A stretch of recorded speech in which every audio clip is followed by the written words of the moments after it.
Thank you. And I'd like to also thank His Excellency President Edgar Chagwa Lungu for opening this important discussion and the 8th edition of the Merck Foundation AfricaAsia Luminary Convention. My dear sister, Your Excellency Esther Lungu, please pass our collective appreciation to your dear husband.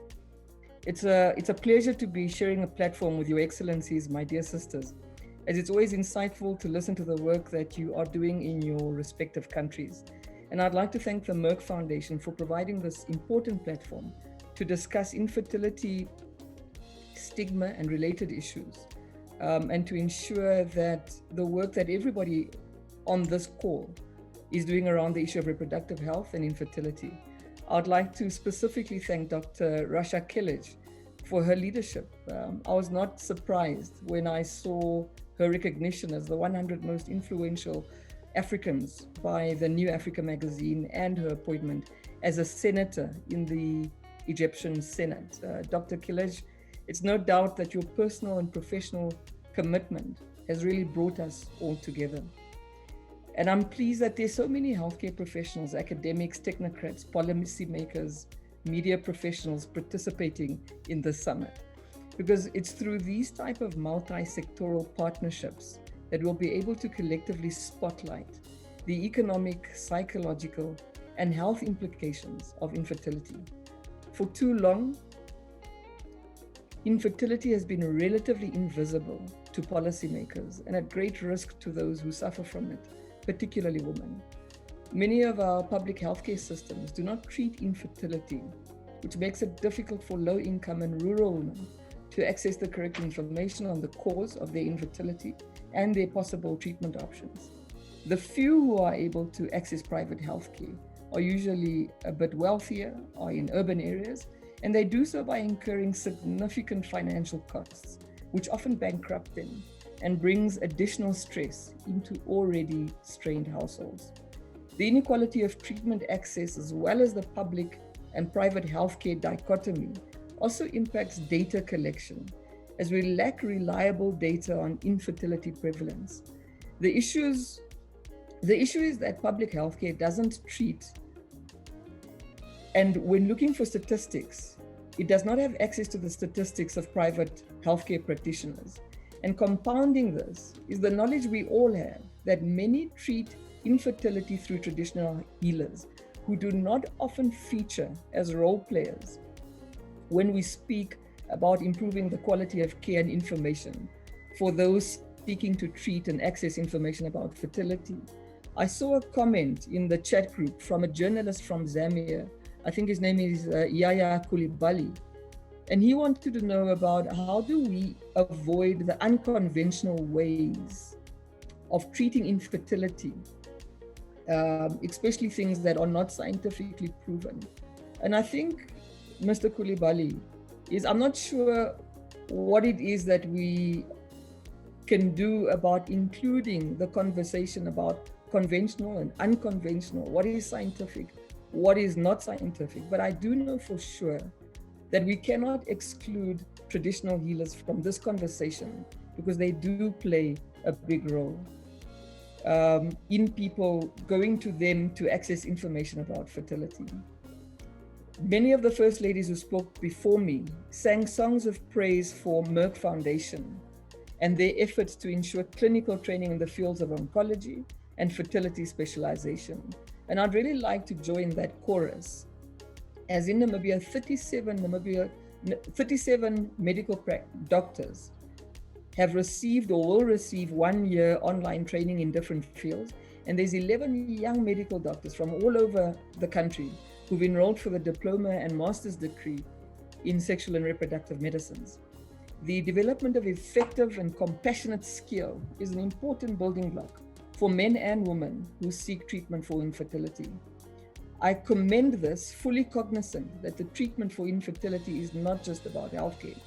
It's also about our societal mindsets, and many of the First Ladies who spoke before me highlighted this.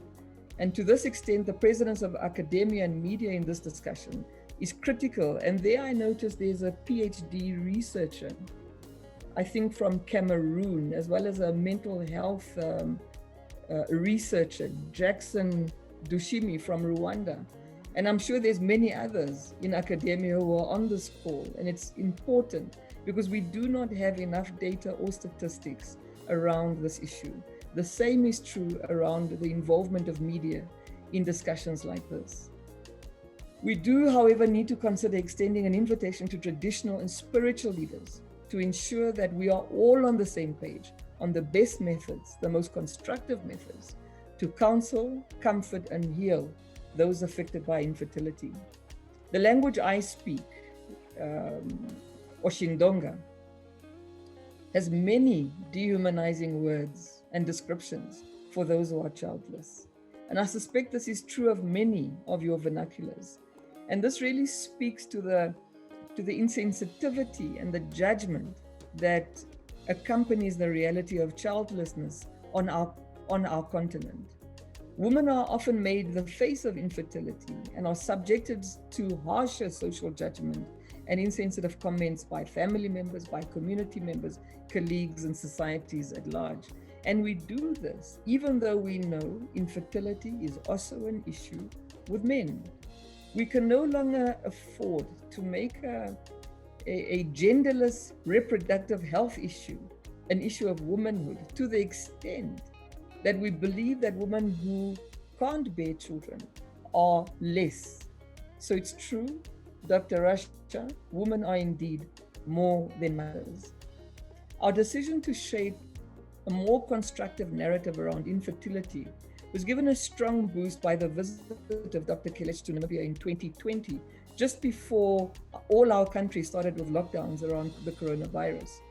In addition to the many programs that we led together with Dr. Rasha, including a meeting with the President of the Republic of Namibia, Dr. Hage Geingob, we also had a public and private session on infertility, and we launched a children's storybook on stigma around infertility.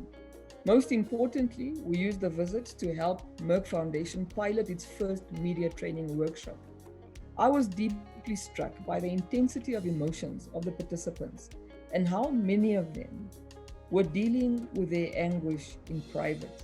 I was also impressed by the insights and thoughtful contributions given by adolescents when we went to engage them on stigma, as well as media practitioners when they did their media training, as it was clear that we have all interacted with someone who battles with infertility.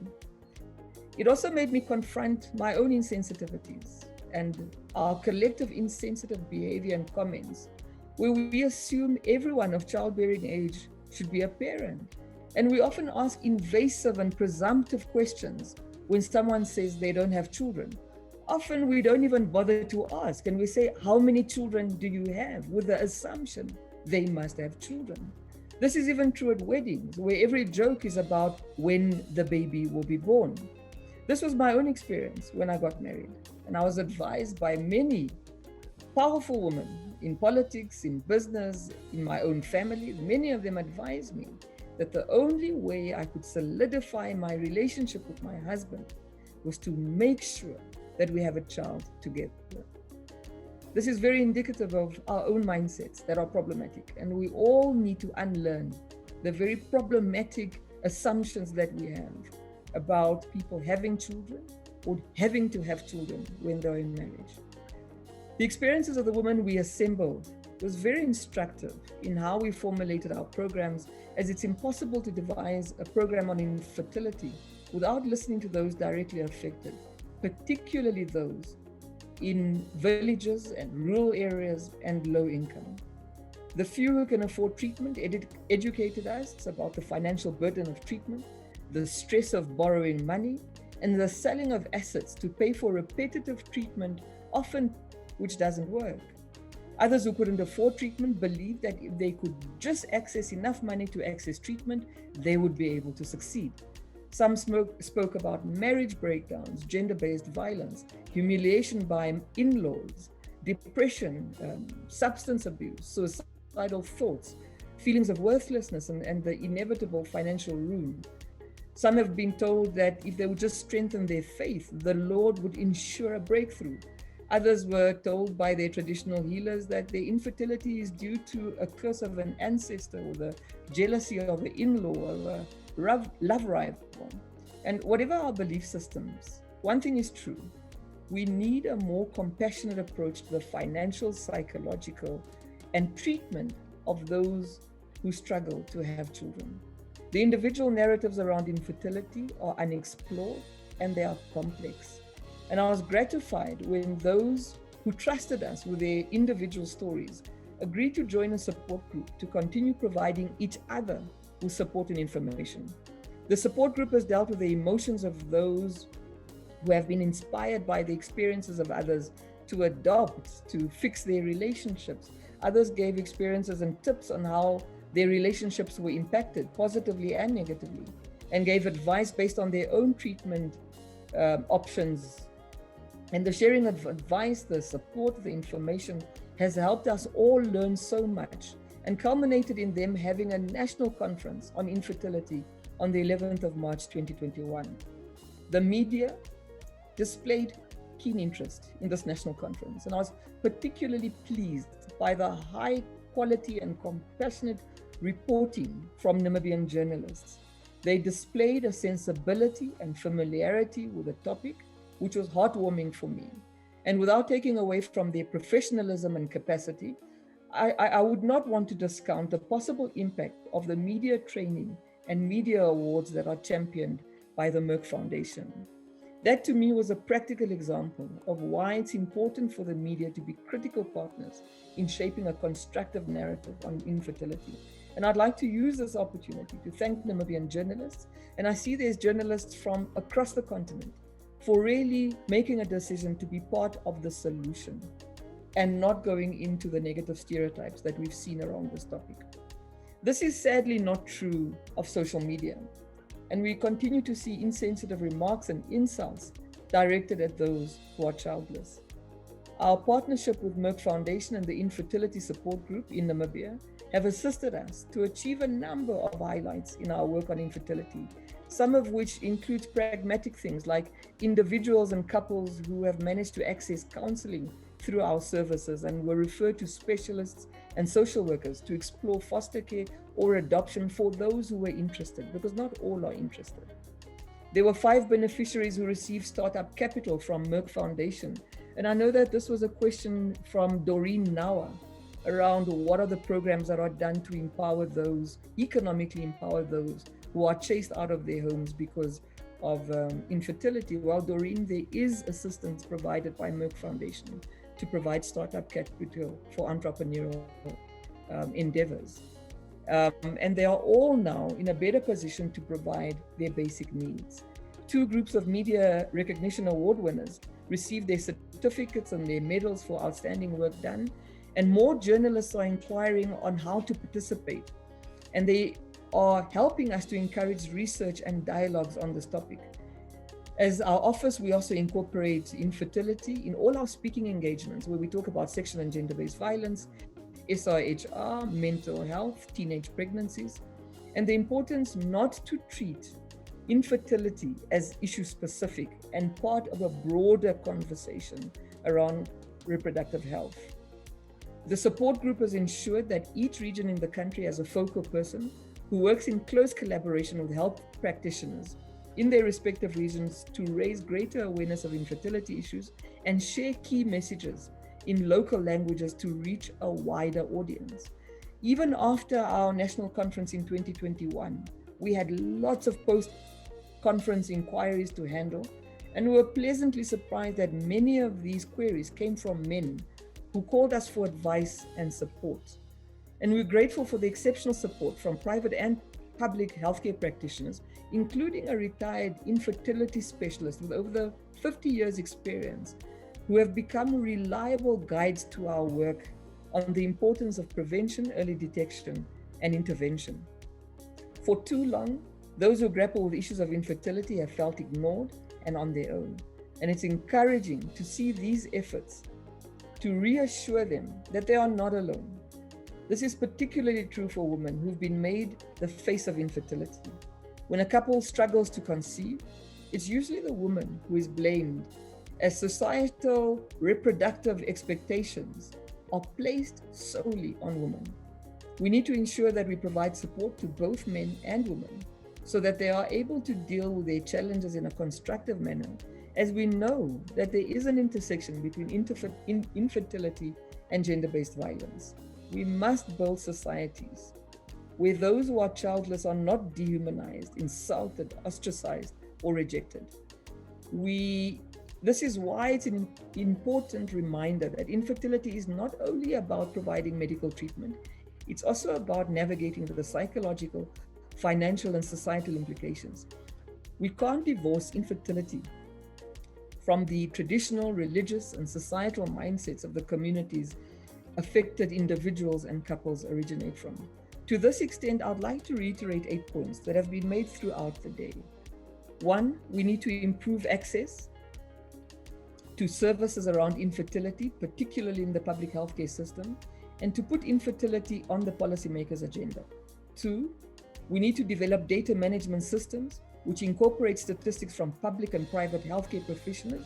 And I'd like to really have us consider traditional healers within the definition of private practitioners, because people are going to them whether we like it or not. 3, to integrate the role and function of religious and traditional leaders in the narrative, treatment, and understanding of infertility. 4, to assist in the establishment of support groups where those directly affected are able to take the lead in supporting one another and giving us an indication of what they believe they need and not us deciding for them. Number 5, to continue with Merck Foundation's focus and efforts to capacitate and encourage media professionals to ensure informed and sensitive reporting. 6, to encourage academics and researchers to spotlight issues around infertility so that there's a broader base of academic research and data collection on the topic. 7, to capacitate healthcare professionals, including mental health practitioners, in both public and private sectors. And 8, to shape a constructive, non-judgmental societal narrative around the childbearing of children in a manner that our actions are not harmful to those who struggle with infertility. I'd like to once again thank the Merck Foundation for their committed leadership on the issue of breaking stigma around infertility and ensuring better access and services. I'm proud to be a Merck More Than a Mother Foundation, Merck More Than a Mother ambassador, and you can be assured of my continued commitment to this cause. If there's one thing that COVID has taught us as a continent, is the importance of strengthening our public healthcare systems. And as our respective countries plan on how to build stronger healthcare systems, let us remain committed to ensure that the issue of infertility is not left out of the services that require strengthening. Thank you very much.